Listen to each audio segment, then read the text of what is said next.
ఎక్కడా కూడా శాస్త్రం మనిషిని బలవంతంగా ఈడ్చుకొచ్చి నువ్వు ఇది చేయాలి అని చెప్పదు శాస్త్రం.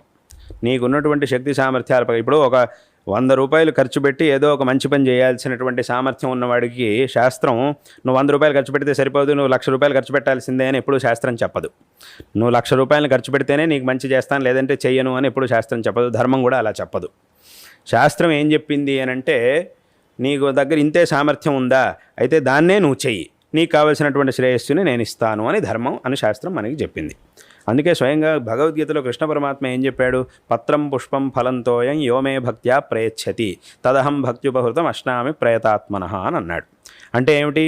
నువ్వేదో నాకు లక్షలు కోట్లు కిలోలు బంగారాలన్నీ సమర్పించాల్సిన అవసరం లేదు. అంటే ఆ సామర్థ్యం ఉంటే నీ ఇష్టం, సమర్పించు, పర్వాలేదు. కానీ ఆ సామర్థ్యం కనుక నీకు లేదు అని అంటే, ఆ సామర్థ్యం ఉన్న వ్యక్తిని చూసి అయ్యో ఆయన ఎంత చేస్తున్నాడే నేను అంత చేయలేకపోతున్నానే అని నువ్వు అస్సలు అనుకోవాల్సిన అవసరం లేదు.